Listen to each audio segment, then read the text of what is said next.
All right, so this class is called Duck, Duck, Go. We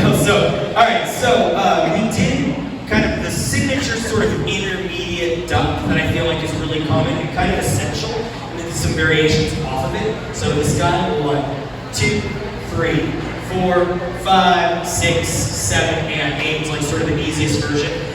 Followers, we talked about kind of some duck strategy for you, like if you've got upper mobility issues with your neck and your back, you can do it like this, where you kind of use your whole torso, but that's not ideal.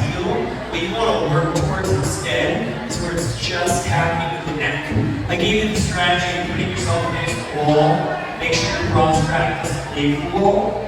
While you do that, so you're not doing this, right?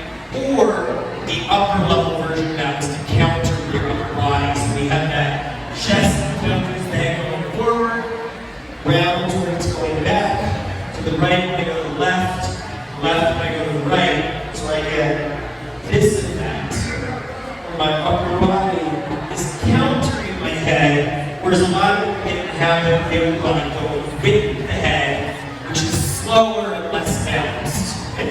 Leaders, we let this with the preps from here on 1, 2, going my right side, 1, 2, and I'm actually connecting the back of the shoulder blade right as it's in front of me. Boom, that gives my follower a lot of early warning. We talked about how I do a little bit of finger pressure and I lift the elbow up. That gives my follower a really clear signal.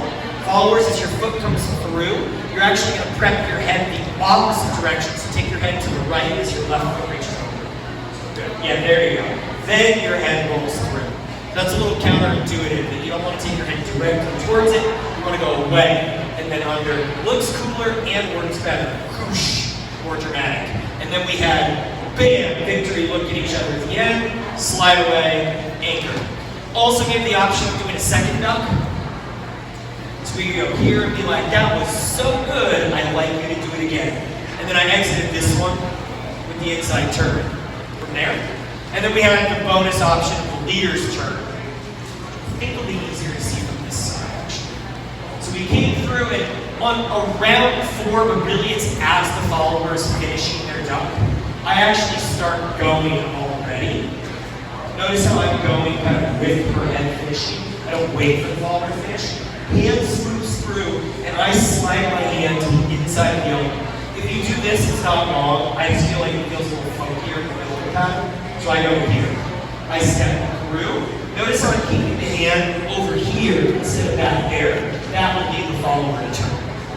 Step through. There's a prep, and I can use this prep to turn my partner. I can do another inside turn. I can do a reverse whip. My most common exit is to roll them into closed position.